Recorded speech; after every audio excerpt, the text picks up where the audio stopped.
ദൈവ തിരുനാമത്തിന് മഹത്വം ഉണ്ടായിരിക്കട്ടെ. യെശയ്യാവ് 43 4 വാക്യം. നീ എനിക്ക് വിലയേറിയവനും മാന്യനുമായി ഞാൻ നിന്നെ സ്നേഹിച്ചിരിക്കയാൽ ഞാൻ നിനക്ക് പകരം മനുഷ്യനെയും നിന്റെ ജീവന് പകരം ജാതികളെയും കൊടുക്കുന്നു. ഭയപ്പെടേണ്ട, ഞാൻ നിന്നോട് കൂടെയുണ്ട്. പ്രിയപ്പെട്ടവരെ, നമ്മുടെ പൂർവികമായ പാരമ്പര്യമോ നമ്മുടെ സംസ്കാരമോ നമ്മുടേതായ ഒന്നും ഇതിന് യോഗ്യനല്ല. കാരണം എന്താണ്? ദൈവം നമ്മെ കാണുന്നത്, ദൈവം നമ്മെ അറിയുന്നത് മാന്യനും വിലയേറിയവനുമായിട്ടാണ്. ഈ ഭൂമിയിൽ പലപ്പോഴും പലരിൽ നിന്നും പലപ്പോഴായി നമുക്ക് വേണ്ട ബഹുമാനം ലഭിക്കുന്നില്ലല്ലോ, നമുക്ക് വേണ്ടതായ വില ലഭിക്കുന്നില്ലല്ലോ, നമുക്ക് വേണ്ടതായ മാനം ലഭിക്കുന്നില്ലല്ലോ എന്നെല്ലാം ഓർത്ത് പലപ്പോഴും നാം ഓരോരുത്തരും സങ്കടപ്പെട്ട് നിരാശപ്പെട്ട് ദുഃഖിച്ച് ഇരിക്കുന്നുണ്ടാവും, ഒറ്റപ്പെടൽ അനുഭവിച്ച് ഇരിക്കുന്നുണ്ടാവും. എന്നാൽ ദൈവത്തിൻ്റെ വചനം നമ്മെ ഓർമ്മപ്പെടുത്തുന്നു. നിത്യനായ ദൈവത്തിൻ്റെ വാഗ്ദത്തം നമുക്ക് തരുന്നു. നീ എനിക്ക് വിലയേറിയനും മാന്യനുമായി ഞാൻ നിന്നെ സ്നേഹിച്ചിരിക്കുന്നു. പ്രിയപ്പെട്ടവരെ, ഈ വിലപ്പെട്ട ജീവിതം, വിലയേറിയ ജീവിതം അല്പ സുഖത്തിനു വേണ്ടി, അല്പ ജഡീക ഇമ്പങ്ങൾക്ക് വേണ്ടി നാം പാഴാക്കേണ്ടതുണ്ടോ? പ്രിയപ്പെട്ടവരെ, ഒന്ന് നാം തിരിഞ്ഞ് ചിന്തിക്കുക. പ്രിയപ്പെട്ടവരെ, നമ്മുടെ പൂർവികമായ പാരമ്പര്യമോ സംസ്കാരമോ നമ്മുടേതായ പൈതൃകമോ നമ്മുടെ പശ്ചാത്തലമോ ഇതിന് യോഗ്യതയുണ്ടോ? ഈ ദൈവം നമുക്ക് വില തരുവാനും മാന്യനായി ദൈവം നമ്മെ കാണുവാൻ തക്കവണ്ണം നാം അതിന് അർഹതയുണ്ടോ? ദൈവം ആരാണ്? അങ്ങ് സ്വർഗാദി സ്വർഗങ്ങൾക്കപ്പുറം മാലാഹമാരൊക്കെ സ്തുതിക്കുന്ന ഒരു മാലാഹമാരും എല്ലാവരും സ്തുതിക്കുന്ന അങ്ങ് കോടാണിക്കോടി ഒപ്പം സ്വർഗത്തിൽ നിന്നുകൊണ്ട് പ്രപഞ്ചത്തെ സൃഷ്ടിച്ച ഈ ദൈവം ഈ കൃമിയായ നമ്മെ സ്നേഹിക്കാൻ തക്കവണ്ണം, നമ്മെ വിലയേറിയതായി കാണുവാൻ തക്കവണ്ണം, മാന്യനായി കാണുവാൻ തക്കവണ്ണം നമുക്ക് എന്താണ് യോഗ്യതയുള്ളത്? പ്രിയപ്പെട്ടവരെ, നമുക്ക് അതിനൊന്നിനും യോഗ്യതയില്ല. എന്നിട്ടും ദൈവം നമ്മെ വിലയേറിയവനും മാന്യനുമായി നമ്മെ ദൈവം എണ്ണുകയാണ്. ആ ദൈവിക ചൈതന്യം നമ്മളിൽ പകർന്നു കിട്ടിയ നാം ഓരോരുത്തരും മറ്റുള്ളവരെ വിലയേറിയതും മാന്യനുമായി കാണേണ്ടതാണ്. പലപ്പോഴും അതിനൊന്നും കാണാൻ നമുക്ക് കഴിഞ്ഞെന്ന് വരില്ല. കാരണം നമ്മുടെ ഈഗോ അതിന് കാണാൻ കഴിയാതെ വരുന്നു.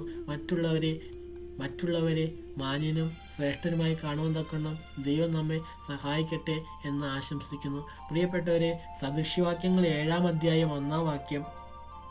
മകനെ, എൻ്റെ വചനങ്ങളെ പ്രമാണിച്ച് എൻ്റെ കൽപ്പനകളെ നിൻ്റെ ഉള്ളിൽ സംഗ്രഹിച്ചു കൊള്ളുക. നീ ജീവിച്ചിരിക്കേണ്ടതിന് എൻ്റെ കൽപ്പനകളെയും ഉപദേശങ്ങളെയും നിന്റെ കണ്ണിലെ കൃഷ്ണമണി പോലെ കാത്തുകൊള്ളുക. പ്രിയപ്പെട്ടവരെ, നീ ജീവിച്ചിരിക്കേണ്ടതിന്. പ്രിയപ്പെട്ടവരെ, ഇപ്പോൾ വായിച്ചു കേട്ടത് സദൃശ്യവാക്യം 7 1 2 നീ ജീവിച്ചിരിക്കേണ്ടതിന്. ഏതാണ് ഈ ജീവിതം?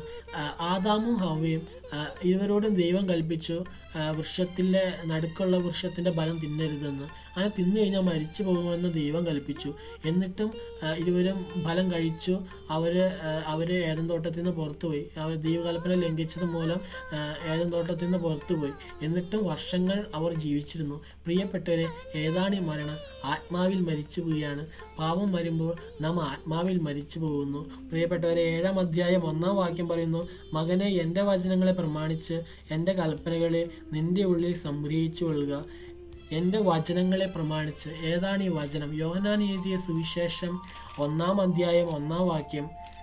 യോഹന്നാൻ എഴുതിയ സുവിശേഷം 1 1 മുതൽ ഇപ്രകാരം പറയുന്നു, ആദിയിൽ വചനം ഉണ്ടായിരുന്നു, വചനം ദൈവത്തോടു കൂടെ ആയിരുന്നു, വചനം ദൈവമായിരുന്നു, അവൻ ആദിയിൽ ദൈവത്തോടു കൂടെ ആയിരുന്നു. സകലവും അവൻ മുഖാന്തരം ഉളവായതൊന്നും അവനെ കൂടാതെ ഉളവായതല്ല.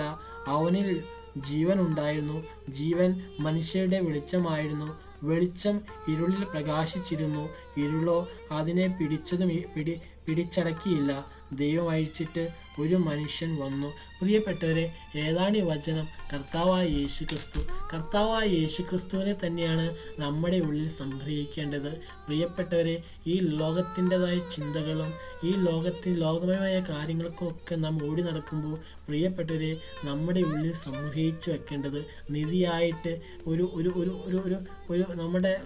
ഒരു സ്വർണം നാം സൂക്ഷിച്ചു വെക്കുന്നത് എങ്ങനെയാണ്? അതിൻ്റെ കവറിലൊക്കെ നല്ല കവറിൽ പൊതിഞ്ഞ് പെട്ടിയിലൊക്കെ ആക്കി നല്ല ഒളിച്ചു വെക്കുന്നത് പോലെ പ്രിയപ്പെട്ടവരെ, നമ്മുടെ ഹൃദയത്തിൻ്റെ ഉള്ളിൽ യേശുവിനെ സംഗ്രഹിക്കാൻ കഴിയണം. യേശുവിനെ നമ്മുടെ ഉള്ളിൽ സംഗ്രഹിക്കാൻ കഴിയുമ്പോൾ അത് ക്രിസ്തു വെളിച്ചമായി മാറുന്നു. ഇരുള് മാറിപ്പോകുന്ന പോലെ നമ്മുടെ ഹൃദയത്തിനുള്ളിലുള്ള എല്ലാ പാവങ്ങളും എല്ലാ പാവക്കറകളും മലിനതകളെല്ലാം നീങ്ങിപ്പോകുവാൻ തക്കവണ്ണം പ്രിയപ്പെട്ടവരെ അവൻ നമ്മുടെ ഹൃദയത്തിലേക്ക് കടന്നു വരുന്നു.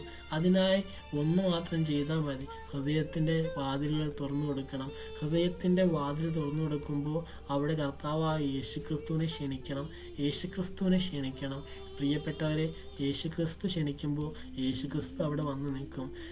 10 കന്യകയിലെ ഉപമയിൽ പറയുന്നു, 10 കന്യകമാരുടെ ഉപമയിൽ 5 പേര് എണ്ണ കരുതി, 5 പേര് എണ്ണ കരുതിയില്ല. അതുകൊണ്ട് തന്നെ കാന്തം വന്നപ്പോൾ 5 പേര് കരുതിയവരോടുകൂടെ മണവാളൻ മണവറയിൽ പ്രവേശിച്ചു. പ്രിയപ്പെട്ടവരെ, ആ അബദ്ധം നമുക്ക് പറ്റരുത്.